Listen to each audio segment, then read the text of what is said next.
بسم الله الرحمن الرحيم. ومن اشترى 10 أزرع من 100 ذراع من دار أو حمام فالبيع فاسد عند أبي حنيفة وقال هو جائز، وإن اشترى 10 أسهم من 100 سهم جاز في قولهم جميعا. یہ مسئلہ سمجھنے کے لیے ایک بات سمجھنی چاہیے. پہلی بات یہ ہے کہ دیکھیں حصہ جو ہوتا ہے وہ مشاع ہوتا ہے، اس کی جگہ کا متعین ہونا کوئی لازمی نہیں. مثال کے طور پر آپ اس گھر کے اندر حصہ دار ہیں، اس گھر کے اندر میرے 1/4 حصہ ہے یا نصف حصہ ہے، وہ کسی بھی طرف کا ہو سکتا ہے، اس طرف بھی ہو سکتا ہے، اس طرف بھی ہو سکتا ہے، ادھر بھی ہو سکتا ہے، ادھر بھی ہو سکتا ہے. تو یہ ہے مشاع چیز. کیا چیز؟ مشاع. گویا کہ یہ اگر گھر ہے تو پورے گھر کے اندر پھیلا ہوا ہے، زمین ہے تو یہ حصہ پوری زمین کے اندر پھیلا ہوا ہے. اور دوسری چیز ہے ذراع، گز. گز تو ایک پیمانہ ہے، اور دوسرا وہ چیز جو اس پیمانے کے ذریعے سے آپ ناپتے ہیں. تو پیمانہ بھی متعین ہے، اور یہ پیمانہ، اس پیمانے سے جو چیز ناپی جاتی ہے وہ بھی کیا ہونا چاہیے؟ متعین ہونا چاہیے. سمجھ گئے؟ اس وجہ سے دونوں میں فرق ہے. دونوں میں کیا ہے؟ فرق ہے. اسی فرق کو مد نظر رکھتے ہوئے امام صاحب کا مسلک دو ایک جیسے مسئلوں میں الگ الگ ہو جاتا ہے. مسئلے بظاہر ایک جیسے ہیں لیکن حکم دونوں کا الگ الگ ہو جاتا ہے، اس لیے کہ وہ اس باریک فرق کو دیکھتے ہیں. ومن اشترى 10 أزرع من 100 ذراع من دار او حمام، جس نے 100 گز والے گھر میں سے یا حمام میں سے 10 گز لے لیے. اب من دارن کہہ کر قابل تقسیم چیز کی طرف اشارہ کیا، جو قابل تقسیم، گھر قابل تقسیم، حمام جو اگرچہ قابل تقسیم ہے لیکن تقسیم کرنے کے بعد اسے کوئی فائدہ باقی نہیں رہتا تو ناقابل تقسیم سمجھا جاتا ہے. کیا سمجھا جاتا ہے؟ فالبیع فاسد عند ابی حنیفہ، تو امام صاحب کے نزدیک یہ بیع فاسد رہے گی. وقال هو جائز، صاحبین فرماتے ہیں کہ یہ جائز ہے. وإن اشترى 10 أسهم من 100 سهم، اگر 100 حصوں میں سے 10 حصے لے لیے، جاز فی قولہم جمیعا، تو سب کے نزدیک جائز. اب دیکھو اگر 10 گز لیتے ہیں تو امام صاحب فرماتے ہیں جائز نہیں، اگر 10 حصے لیتے ہیں تو پھر امام صاحب فرماتے ہیں کیا ہے؟ جائز ہے. فرق آ گیا نا حکم میں. تو اللہ اکبر.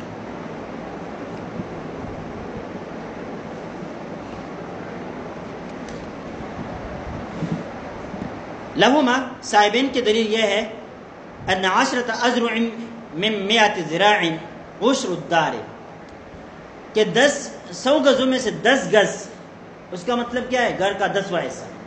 گھر کا 10واں حصہ. تو 100 حصوں میں سے ایک حصہ بیچنا، 10 حصے بیچنا درست ہے. تو 100 گزوں میں سے 10 گز بیچنا بھی درست ہے.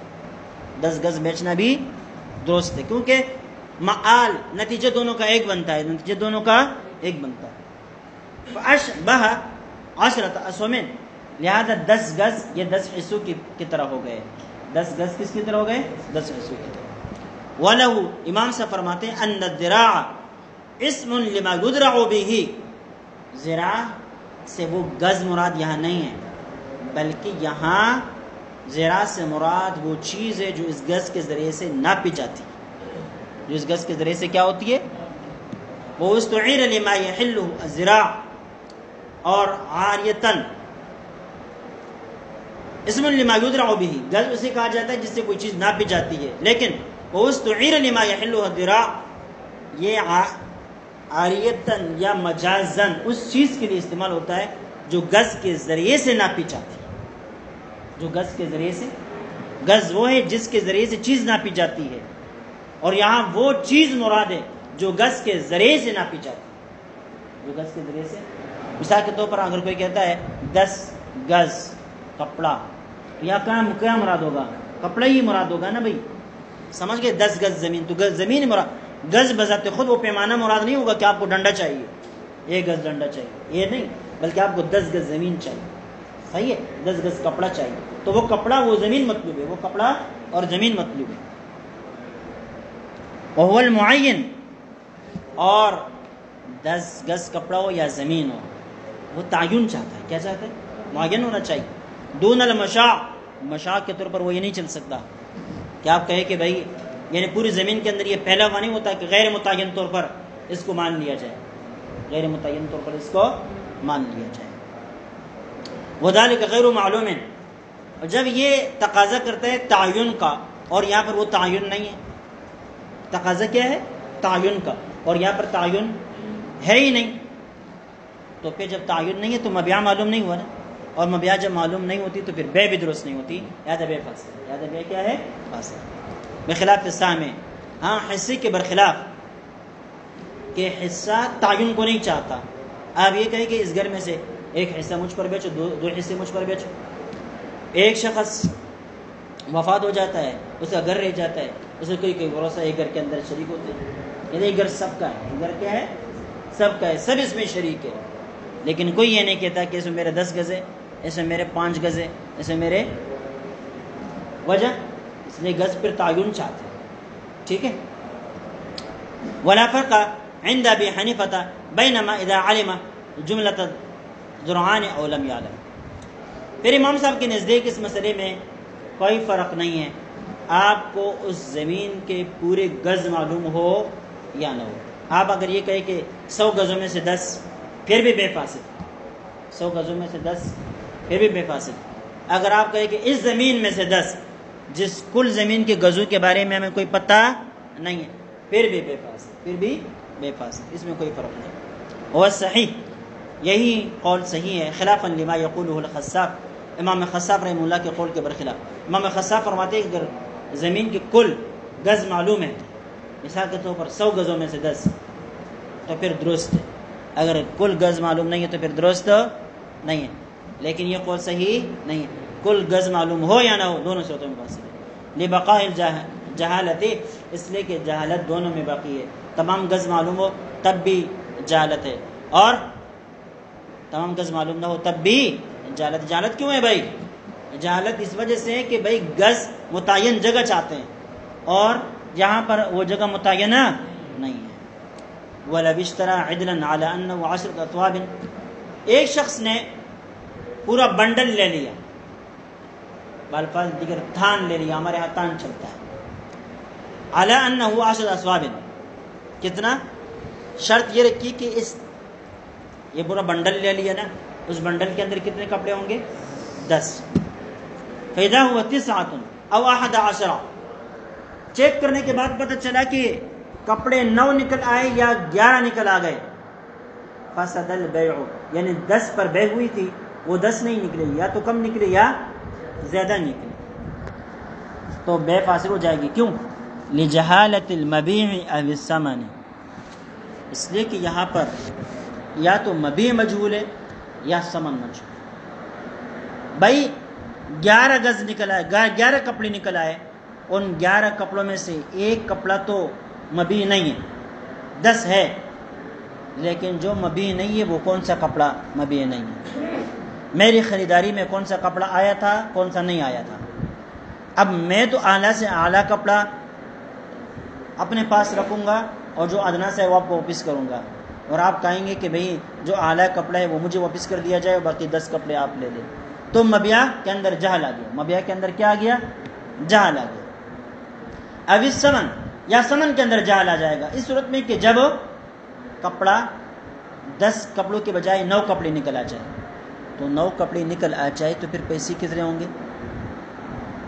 آپ نے تو ہر ایک کپڑے کی الگ الگ قیمت نہیں بتلائی ہے، ہو سکتا ہے کہ جو کپڑا کم ہوا اس کپڑے کی کوئی خاص قیمت تھی نہیں، یا یہ بھی ہو سکتا ہے کہ وہ اعلیٰ قسم کا کپڑا تھا، یہ تو سارے ادنا رہ گئے، جو اعلیٰ کپڑا تھا وہ چوری کر گیا،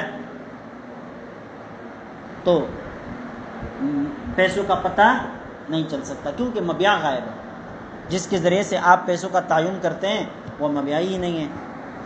لہذا یا تو جہالت آ جاتی ہے مبیع کے اندر یا جہالت آ جاتی ہے ثمن کے اندر۔ جب مبیع مجہول ہو یا ثمن مجہول ہو تو بے نہیں ہوتی، تو یہاں پر بھی بے نہیں ہوگی۔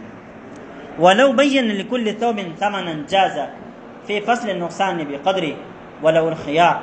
ہاں اگر ہر ایک کپڑے کی الگ الگ قیمت بتلا دی جائے کہ یہ عدل ایک بنڈل ہے، اس بنڈل کے اندر 10 کپڑے اور ایک ایک کپڑا ایک درہم پر، ایک ایک کپڑا ایک درہم پر، ایسی صورت میں اگر 9 کپڑے نکل آتے ہیں تو پھر کیا ہوگا؟ 9 روپے پر بے ہو جائے گی. بے قدری، جتنے پیسے کم، جتنے کپڑے کم اتنے پیسے کم دے دیا جائے. 9 کپڑے نکل آئے تو 9 روپے دے دیے جائیں، 8 کپڑے نکل آئے تو 8 روپے دے دیے جائیں. وَلَهُ الْخِيَارُ، لیکن مشتری کو خریداری کے بارے میں اختیار ہوگا. اب لینے نہ لینے میں اختیار ہوگا، اس لیے کہ اس کو 10 کپڑے چاہیے تھے، یہ کتنے نکل آئے. اب اگر کسی دکاندار کے پاس جائے گا اکیلا ایک ہی کپڑا لے لے گا، ایک تو یہ ہے کہ اس ڈیزائن کا ملے گا نہیں، یہ ڈیزائن کا ملے گا. اگر اس ڈیزائن کا مل جائے تو زیادہ کپڑے لینے کی صورت میں جو ڈسکاؤنٹ ہوتی ہے شاید وہ ڈسکاؤنٹ اس کو نہ ملے. پھر ایک کپڑے پر تو کوئی قیمت کم نہیں کرتا نا، لیکن اگر آپ زیادہ لیتے ہیں تو کچھ کمی کر دیتے ہیں. اب یہ آدمی اگر دوسرے دکاندار سے الگ طور پر یہ کپڑا لیتا ہے تو کوئی ڈسکاؤنٹ نہیں کرتا، لیکن اگر ایک ساتھ لیتا ہے تو پھر ڈسکاؤنٹ کرتا ہے. اس وجہ سے گویا کہ جو مطلوب وصف ہے وہ فوت ہو گیا، اور فوت وصف کی بنا پر مشتری کو اختیار ملتا ہے، لہذا اس کو اختیار ملے گا. وَلَمْ يَجُزْ فِي الزِّيَادَةِ، لیکن اگر کپڑے 10 کے بجائے 11 نکل آ جائیں تو پھر جائز ہی نہیں ہوگا زیادہ میں. لِجَهَالَةِ الْعَشْرَةِ الْمَبِيعَةِ، اس لیے کہ 10 کپڑے ان میں سے مبیعہ ہے اور ایک کپڑا مبیعہ نہیں ہے. لیکن وہ کون سا کپڑا؟ اس کا تعلق ہے. دکاندار اچھا سا کپڑا نکال کر کہے گا کہ یہ بے کا حصہ نہیں ہے، مشتری ادنا سا کپڑا نکال کر دکاندار کو واپس کرے گا کہ یہ نہیں ہے باقی 10 ہے، تو مبیعہ یہاں مجہول ہے. مبیعہ کیا ہے؟ مجہول ہے. اور جہالت بھی ایسی ہے جو مفضی الی المنازعہ ہے، اس لیے درست نہیں. وقیل عند ابی حنیفہ لا یجوز فی فصل النقصان ایضا، اور ایک قول یہ کہ امام ابو حنیفہ رحمہ اللہ فرماتے ہیں کہ اگر کپڑا کم نکل آ جائے تب بھی بے درست نہ ہوگی. ولیس بصحیح، لیکن یہ جو قول لفظ قیل کے ساتھ ذکر کر دیا گیا ہے لیس بصحیح، یہ صحیح نہیں ہے. بخلاف ما اذا اشترى ثوبين على انهما هراويجان فاذا احدهما مروي حيث لا يجوز فيهما، بخلاف اس صورت کے کہ 2 کپڑے لیے اس شرط کے ساتھ کہ یہ ہراوی کپڑے ہیں، مقام ہروی کے بنے ہوئے ہیں. فاذا احدهما مروي، جبکہ ان میں سے ایک کپڑا مرو کا نکل آیا، یہ ہرا را کے زبر کے ساتھ ہے، مر اس میں را ساکن ہے، اور دونوں خراسان کی جگہوں کے نام ہیں. بعض حضرات کہتے ہیں کہ مرو جو ہے نا یہ عراق میں ایک جگہ کا نام ہے، اور ہرب جو ہے نا یہ ہرات سے ہیں، اور یہ خراسان کی جگہ کا نام ہے. بعض حضرات کہتے ہیں کہ مرو 2 ہے، عراق میں بھی اور خراسان میں بھی ہے. تو جب خراسان والی مروی کی طرف نسبت ہوتی ہے تو مروی کہلاتے ہیں. کیا کہلاتے ہیں؟ مروی کہلاتے ہیں. اور جب عراق والے مرو کی طرف اضافت ہوتی ہے، نسبت ہوتی ہے، تو پھر مروزی کہلاتے ہیں. کیا کہلاتے ہیں؟ مروزی کہلاتے ہیں. حیث لا یجوز فیہما، اس صورت میں کسی کے اندر بھی بے درست نہیں ہوگی. وَإِن بَيَّنَ ثَمَنَ كُلِّ وَاحِدٍ مِّنْهُمَا، اگرچہ یہاں پر ہر ایک کی قیمت الگ الگ بیان بھی کر دیں تب بھی درست نہیں، تب بھی درست نہیں. وجہ خود بیان کر رہے ہیں. لِأَنَّهُ جَعَلَ الْقَبُولَ فِي الْمَرْوِيِّ شَرْطًا لِجَوَازِ الْعَقْدِ فِي الْحَرَوِيِّ. یہ بہت ہی باریک مسئلہ ہے. آپ نے شرح الوقایہ کے اندر اس مسئلے کو بڑی گہرائی کے ساتھ پڑھا. وہ یہ ہے کہ ایک چیز مبیع ہے اور ایک چیز غیر مبیع ہے. مبیع کے اندر آپ بے کی قبولیت کو غیر مبیع کے اندر بے کی قبولیت پر مشروط قرار دیتے، اور یہ درست نہیں.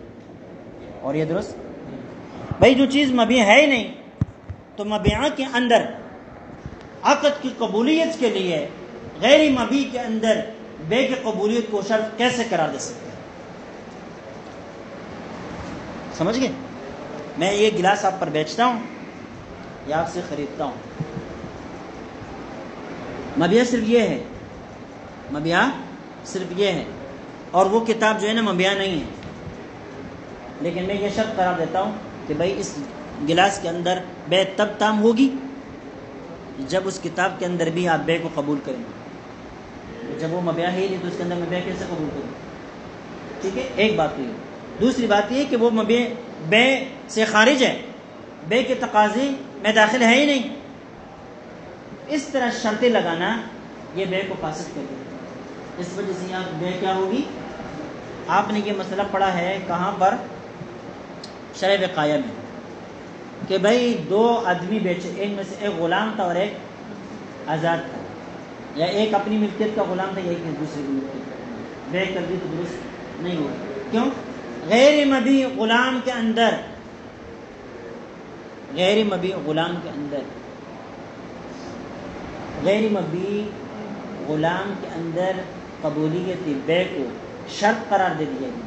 اس کے لیے مبیع کے اندر قبولیت بے کے لیے، مبیع کے اندر قبولیت بے کے لیے، اور ایسی شرط فاسد ہوا کرتی ہے. اور شرائط فاسدہ یہ مفسد للعقد ہوا کرتی ہے، عقد کو فاسد کرتی ہے. آگے وضاحت خود آتی ہے. دیکھ لأنهما جعل القبول، اس لیے کہ اس نے قبولیت کو شرط قرار دے دیا. فی المروی، مروی کے اندر، شرطا لجواز العقد فی الحربی، عقد کے جواز کے لیے مروی کے اندر قبولیت کو شرط قرار دے دیا ہے. لجواز العقد فی الحربی، حربی کے اندر جواز عقد کے لیے.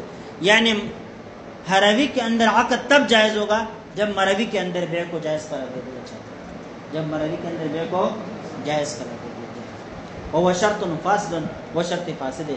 ولا قبول یشترط فی المعدوم فافترقا، اور یہاں ایسی قبولیت نہیں. یشترط فی المعدوم، جو معدوم کے اندر یہ شرط لگا دی جائیں اس کے اندر قبولیت ہوتی نہیں، کیونکہ وہ چیز معدوم ہے، بے مبیع کا حصہ ہے ہی نہیں. آپ اس کے اندر بے کو قبول کیسے کر سکتے ہیں؟ اس کے اندر بے کو قبول کیسے کر سکتے ہیں؟ فافترقا، تو دونوں مسائل الگ الگ ہو گئے. دونوں مسائل کیا ہو گئے؟ الگ الگ. وَلَوِ اشْتَرَىٰ ثَوْبًا وَاحِدًا عَلَىٰ أَنَّهُ 10 أَذْرُعٍ كُلُّ ذِرَاعٍ بِدِرْهَمٍ، کسی نے کپڑا خریدا، واحدًا ایک کپڑا، عَلَىٰ أَنَّهُ 10 أَذْرُعٍ، شرط یہ لگائی کہ یہ 10 گز کپڑا ہے. ایک کپڑا اتنا لمبا تلنگا کہ جو کتنا ہے؟ 10 گز. كُلُّ ذِرَاعٍ بِدِرْهَمٍ، ہر ایک ذراع کتنے پر ہے؟ یا كُلَّ ذِرَاعٍ بِدِرْهَمٍ، دونوں سے. وَإِذَا هُوَ 10 وَنِصْفٌ، لیکن کتنا نکل آیا؟ 10.5 نکل آیا. او 9 ونصف، یا 9.5 نکل آیا. قال ابو حنیفہ فی الوجه الاول یاخذ ب10 من غیر خیار، قدوری کے متن کے اندر یہ مسئلہ ذکر ہے.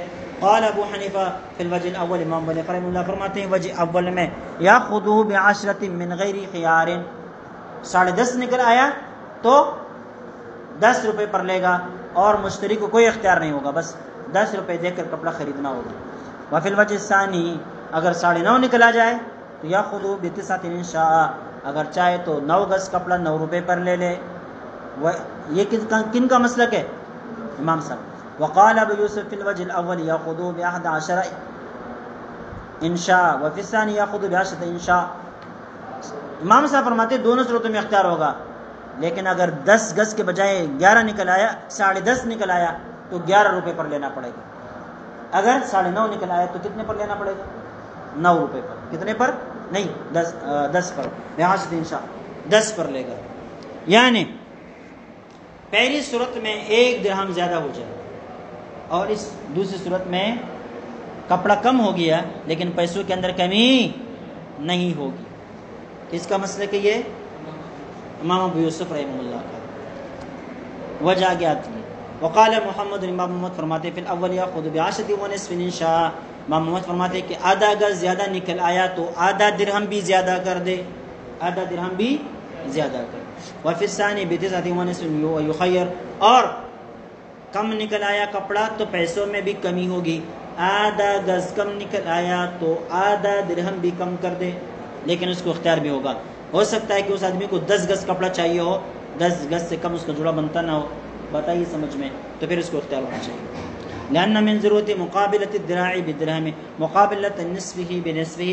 امام محمد رحمہ اللہ کی دلیل یہ ہے کہ جب ایک ذراع کو 1 درہم کے مقابل میں رکھا گیا ہے تو پھر ہونا چاہیے کہ نصف ذراع کے مقابل میں نصف درہم رکھا جائے. نصف ذراع کے مقابل میں نصف درہم رکھا جائے. فیجری علیہ حکمها، لہذا اس کے اوپر اسی کا حکم چلے گا. ولی ابی یوسف امام یوسف فرماتے ہیں انه لما افرد كل ذراع ببدل نزل كل ذراع منزلة ثوب على حدة. امام یوسف فرماتے ہیں کہ جب ہر ایک کپڑے کے لیے الگ الگ درہم ذکر کر دیا تو ہر ایک ذراع ایک گز ہر ایک گز کے لیے الگ الگ کیا ذکر کیا ہے؟ ہر ایک گز کے لیے الگ الگ سمن ذکر کیا ہے. تو ہر ایک گز مکمل کپڑے کے حکم پر ہو گیا، مکمل کپڑے پہ کے حکم پر ہو گیا. اور جب وقد انتقصا، اور اس کے اندر کیا ہو گئی؟ کمی ہو گئی. سمجھ گئے؟ لہذا جو کم ہے وہ بھی پورا کپڑا تصور کیا جائے. وہ بھی کیا ہوگا؟ کپڑا تو ہے، کم ہے، اب گز کے اعتبار سے کمی آ گئی. نفس کپڑے ہونے کے ناطے اس کے اندر کوئی کمی نہیں ہے، کپڑا تب بھی ہے. پہلے بھی کپڑا کہلاتا تھا جب پورا ایک گز تھا، جب آدھا ہو گیا پھر بھی کپڑا کہلاتا ہے. پھر بھی کیا کہلاتا ہے؟ کپڑا کہلاتا ہے. لہذا 11 کے نکل آنے کی صورت میں 11 درہم دینے پڑیں گے، اور 10.5 نکل آنے کی صورت میں بھی 11 درہم دینے پڑیں گے، 9.5 نکل آنے کی صورت میں 10 درہم دینے پڑیں گے. یعنی وہ جو آدھا کم یا زیادہ ہو گیا ہے اس کے لیے پورا درہم رکھا جائے گا. درہم کے اندر کمی نہیں کی جائے گی، درہم کے اندر کمی نہیں کی جائے. ولی ابی حنیفہ امام صاحب فرماتے ہیں ان الذراع وصف فی الاصل، کہ ذراع پہلے گزر چکا. میں نے آپ کو بتلا دیا تھا کہ جس چیز ٹکڑی کریں گے آپ اور ٹکڑا کرنے کی وجہ سے اس کے اندر کوئی عیب نہیں آتا تو یہ مقدار کہلاتا ہے. ٹھیک ہے؟ اور اس کی وجہ سے قیمتوں میں کمی زیادتی نہیں ہوگی. اس کی وجہ سے جو ہے نا کیا ہے، اگر کم کر دیا جائے یعنی یہ مقدار ہوگی اور مقدار کے بقدر پھر پیسے میں کمی زیادتی ہوگی، یعنی اس کے مقابل میں ثمن ہوتی ہے، اس کے مقابل میں ثمن ہوتا ہے. اور اگر ٹکڑے کرنے کی وجہ سے کوئی عیب پیدا ہو جاتا ہے اس میں پھر کیا ہوگا؟ یہ جو ٹکڑا ہے یہ ذراع کہلائے گا اور وصف ہوگا، اور وصف کی وجہ سے ثمن میں فرق نہیں پڑتا، یعنی وصف کے مقابل میں ثمن نہیں ہوتا، وصف کے مقابل میں ثمن نہیں ہوتا. اور اس سے پہلے ایک مسئلہ ذکر کیا جا چکا تھا کہ بھائی جب ذراع کو اصل کے طور پر ذکر کر دیا جائے تو وہ اصل کا حکم لے لیتا ہے. یعنی جب ایک ذراع کے لیے الگ الگ پیسے آپ نے متعین کر دیے تو وہ وصف کے بجائے اصل بن گیا. کیا بن گیا؟ یہاں پر بھی جب 10 کپڑے 10 گز ہے اور ہر ایک گز کے لیے آپ نے الگ الگ پیسے ذکر کر دیے تو ایک ایک گز الگ اصل بن گیا. کیا بن گیا؟ اصل بن گیا. لیکن جب وہ ادا ہو گیا، کیا ہو گیا؟ ادا ہو گیا تو اس کا اصل ہونا ختم ہو گیا، وصفیت لوٹ کر آ گئی. وصفیت لوٹ کر آ گئی. جب وصفیت لوٹ کر آ گئی تو پھر حکم کے اندر تبدیلی ہوگی. حکم کے اندر وَإِنَّمَا أَخَذَ حُكْمَ الْمِقْدَارِ بِالشَّرْطِ وَمُقَيِّدٌ بِالذِّرَاعِ، مقدار کا حکم لے گا شرط کے ساتھ. یعنی یہ ہم نے کیل اور وزن کی طرح سمجھا تھا شرط لگانے کی وجہ سے. وَمُقَيِّدٌ بِالذِّرَاعِ، اور ذراع کے طرف مقید ہے. وَعِنْدَ عَدْمِ عَادَ الْحُكْمُ إِلَى الْأَصْلِ، جب وہ شرط باقی نہیں رہی یعنی وہ اصل کا حکم باقی نہیں رہا تو پلٹ کر جو اس اصل بنیاد ہے وصف ہونا، وہ وصف ہونے کی طرف لوٹ کر آ گیا. وصف ہونے کی طرف کیا آگے ہو گیا؟ لوٹ کر آ گیا. لہذا اب کیا ہوگا؟ امام صاحب فرماتے ہیں کہ 10.5 نکل آنے کی صورت میں کتنے پر لے گا؟ 10 پر لے گا، اور 9.5 نکل آنے کی صورت میں 9 پر لے گا. یہ آدھے آدھے کا حساب نہیں ہوگا، آدھے آدھے کا حساب نہیں ہوگا، اس لیے کہ یہ وصف.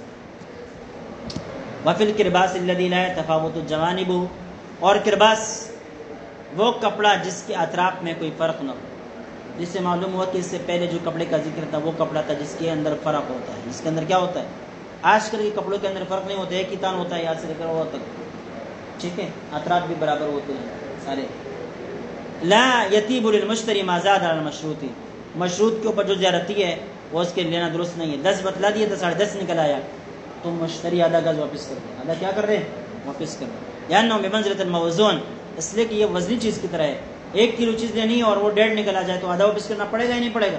یہاں پر بھی یہی ہے، حیث لا یضرہ الفصل، اس لیے کہ جو کپڑا برابر سرابر ہے، کاٹنے سے اس کو نقصان نہیں پہنچتا، تو اس کو کاٹنا کوئی نقصان نہیں دیتا، جب نہیں دیتا تو کاٹ کر ایسے اس کو دے دیا جائے گا۔ وَلَهَذَا قَالُوا يَجُوزُ بَيْعُ ذِرَاعٍ مِّنْهُ، یہی وجہ ہے کہ علماء کہتے ہیں کہ کرباس میں سے ایک گز بیچنا بھی درست ہے، ایک گز بیچنا بھی درست ہے۔ آج کل کے کپڑے بھی کرباس کی طرح ہے، لہٰذا ایک گز، 2 گز، آدھا گز، بلکہ 1 پاؤ تک بھی لوگ بیچتے ہیں، اور یہ درست ہے۔ فصل ومن باع دارا دخل بناؤها في البيع وإن لم يسمه لأن اسم الدار يتناول العرس والبناء والعرف ولأنه متصل به اتصال قرار فيكون طبعا له۔ یہاں پر ان چیزوں کو ذکر کرتے ہیں جو مبیع کے ساتھ بے میں شامل ہوتی ہیں یا شامل نہیں ہوتی، مبیع کے ساتھ بے کے اندر داخل ہوتی ہے یا داخل نہیں ہوتی۔ اس میں ایک قاعدہ سمجھے، بلکہ 3 قاعدے سمجھے۔ مبیع کی وہ چیزیں جو عرفاً مبیع کا حصہ سمجھی جاتی، مبیع کے وہ حصے، وہ چیزیں جو مبیع میں سے ہی شمار ہوتی ہے، تو عقد میں ان کا ذکر کیا جائے یا نہ کیا جائے، بے کے اندر وہ داخل ہوں گی، بے کے اندر وہ داخل ہوگی۔ دوسری وہ چیزیں ہیں جو مبیع کے ساتھ متصل ہو، مبیع کے ساتھ پیوست کر دی گئے ہو، لیکن وہ پیوستگی یا اتصال قرار کے لیے ہو، یعنی پھر اس کو توڑنا نہ ہو، اس کا اتصال ہے اس لیے تاکہ اس طرح متصل رہے، برقرار رہے، اس کو اتصال قرار کہتے ہیں۔ کیا کہتے ہیں؟ اس قسم کی متصل چیزیں بھی بے کے اندر مبیع میں شامل ہوگی اور مبیع کے ساتھ عقد میں داخل ہوں گی، ذکر کرنے کی ضرورت نہیں۔ 2 اصول ہو گئے۔ تیسرا اصول وہ یہ کہ جو چیزیں اس قسم کی نہیں ہیں، یعنی عرفاً بھی مبیع کا ایسے شمار نہیں ہوتی اور اتصال قرار بھی نہیں رکھتی، بلکہ اتصال برائے انفصال ہے، یعنی جوڑ دیا ہے، اس لیے جوڑا ہے تاکہ اس کو بعد میں پھر الگ کر دیا جائے، تاکہ بعد میں اس کو پھر کیا کیا جائے، الگ کر دیا جائے۔ اس کو اتصال للفصل کہلاتا ہے۔ کیا کہلاتا ہے؟ اس کو اتصال للفصل کہا جاتا ہے۔ اس قسم کی چیزیں اگر عقد کے اندر باقاعدہ ذکر کیا جائے کہ یہ عقد میں داخل ہوں گی تو داخل ہوں گی، اگر ذکر نہ کیا جائے تو داخل نہیں ہوں گی۔ یہاں پر اس باب کے تمام مسائل انہی اصولوں پر ہے۔ ومن باع دارا، جس نے گھر بیچا، دخل بناؤها فی البیع، تو اس کی عمارت بھی بے کے اندر داخل ہوگی۔ وإن لم يسمی، اگرچہ اس کا ذکر نہ کیا جائے۔ میں گھر بیچتا ہوں، گھر خرید لیا تو اس کا چھت بھی داخل ہوگا۔ ایسا نہیں کہ بھائی پھر کہے کہ میں ملبہ ہٹانا چاہتا ہوں، دیواریں گرانا چاہتا ہوں اور چھت یہاں سے منتقل کرنا چاہتا ہوں، نہیں، داخل ہوگا۔ وإن لم يسمی، اگرچہ عقد کرتے وقت باقاعدہ یہ نہیں کہا تھا کہ چھت بھی بیچتا ہوں یا نہیں بیچتا، ٹھیک ہے، لأن اسم الدار يتناول العرس والبناء في العرف، اس لیے کہ عرف میں گھر کس کو کہتے ہیں؟ زمین اور چھت بنے ہوئے عمارت دونوں کو گھر کہا جاتا ہے، ورنہ زمین کو کوئی گھر نہیں کہتا، دار نہیں کہتا، ٹھیک ہے۔ وَلِأَنَّهُ مُتَّصِلٌ بِهِ اتصال قرار، دوسری بات یہ ہے کہ گھر جو زمین کے ساتھ لگا ہوا متصل ہے، یہ گرانے کے لیے نہیں ہے بلکہ برقرار رکھنے کے لیے، تو اتصال قرار اس کو حاصل ہے۔ اور ابھی میں نے آپ کو اصول کے طور پر بتلایا جو چیزیں اتصال قرار رکھتی ہیں وہ میں بے کے اندر داخل ہوں گی، فیکون تبعا لہ، لہذا اس کے تابع ہوگا۔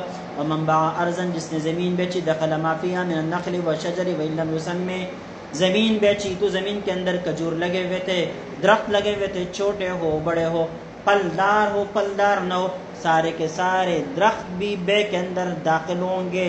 وان لم یسمی، اگرچہ درختوں کا ذکر نہیں کیا، آپ نے زمین بیچی، درخت لگا ہوا ہے اس کے اندر، بیچنے کے بعد آپ مشین لے کر آئے، درخت کاٹ کر لے جا رہے، مشتری کہہ سکتے ہیں بھائی کیا کرتے ہو، تو ہم کہیں گے میں نے درخت نہیں بیچے تم پر، وہ کہے گا کیوں نہیں بیچے بھائی، یہ زمین کے تابع ہے، زمین کے تابع ہیں، زمین کے بے میں شامل ہوں گے۔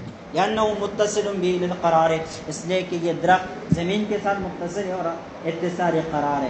فاشبہ البناء، لہذا یہ عمارت کی طرح ہے، اور گھر کے اندر عمارت داخل ہوتی ہے تو زمین کے بے میں درخت شامل ہوں گے۔ ولا يدخل الزرع في بيع الارض الا بالتسمية، البتہ اگر کسی نے کھیتی لگائی ہے، کھیت کے اندر کھیتی لگائی ہے، کھیت بیچ دیا تو کھیتی بے میں شامل نہیں ہوگی. کیوں؟ اگرچہ یہ کہتی ابھی فی الحال قید کے ساتھ زمین کے ساتھ لگی ہوئی ہے، لیکن کوئی شخص کہتی اس لیے نہیں لگاتا کہ ہمیشہ کے لیے پھر کڑی رہے، بلکہ کاٹنے کے لیے لگاتے ہیں، کاٹنے کے لیے لگاتے ہیں. سمجھ گئے؟ لہذا یہ شامل نہیں ہوں گی.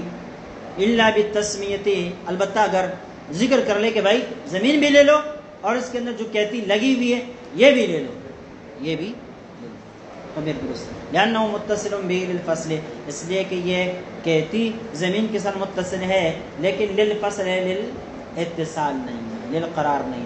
فشابہ المتاع الذي فيه، لہذا یہ کہتی ایسی ہو گئی جیسے گھر کے اندر کیا ہو، سامان پڑا ہوا ہو، تو سامان بے کے اندر شامل نہیں ہوتا. ومن باع نخلا او شجرا فيه ثمر فثمرته للبائع الا ان يشترط المبتاع، جس نے کھجور کا درخت بیچا، او شجرا یا کوئی دوسرا درخت بیچا، فيه ثمر جس میں کیا ہو، پل لگے ہوئے ہو، فثمرته للبائع تو پل کس کے ہوں گے، بائع کے ہوں گے. الا ان يشترط المبتاع، البتہ اگر خریدار شرط لگائے کہ میں درخت بھی خریدتا ہوں، میں بھی سمیت خریدتا ہوں، پھلو سمیت خریدتا ہوں، اور بائع کہے ٹھیک ہے تو پھر داخل ہوں گے. لقول علیہ السلام، اس لیے کہ آپ وسلم کا ارشاد ہے من اشترى ارضا فيها نخل فالثمرة للبائع، جس نے زمین خریدی جس کے اندر درخت کھجور لگے ہوئے تھے، فالثمرة للبائع تو اس کے پل بائع کے ہوں گے. الا ان يشترط المبتاع، البتہ اگر خریدنے والا شرط لگائے کہ پل بھی میرے ہوں گے تو اس صورت میں داخل ہوں گے. ولأن الاتصال وان كان خلقة فهو للقطع لا للبقاء فصار كالزرع. اتصال یعنی درختوں کے اندر جو پل لگے ہوئے ہیں، وَإِن كَانَ خِلْقَةً، اگرچہ یہ خلقی ہے، اس لیے لگائے نہیں ہیں، خود بخود درخت کے اندر پیدا ہوئے، لیکن کس مقصد کے لیے، للقطع توڑنے کے لیے ہے، لا لبقاء باقی رکھنے کے لیے نہیں. فَصَارَ كَالزَّرْعِ، لہذا یہ پل بھی کس کی طرح ہو گئے، کھیتی کی طرح ہو گئے. اور کھیتی کے بارے میں ابھی ہم نے حکم پڑھ لیا کہ وہ بے کے اندر شامل نہیں ہوتی ہے. سمجھ گئے؟ تو پتہ چلا کہ بھائی انتہا کا اعتبار ہے، فی الحال کا اعتبار، فی الحال تو ٹھیک ہے درخت کے اوپر لگے ہوئے ہیں، لیکن نتیجہ کیا نکلے گا، اتارنا، تو اتارنے کا نتیجے کا اعتبار. ويقال للبائع، بائع سے کہا جائے گا اقطعها وسلم المبيع، کہ یہ کاٹ کے کس کے حوالے کر دو، پھل اتار کر مبی مشتری کے حوالے کر دو. اس لیے کہ پھل تو تمہارے ہیں نا، لہذا درخت کس کے ہیں، مشتری کے. درخت کو صاف کر کے مشتری کے سپرد کر دینا بائع کی ذمہ داری ہے، لہذا پھل اتارنے کی ذمہ داری کس کی ہوگی، بائع کی ہوگی. یار یہ تو رہ گیا بیچ میں، چلیے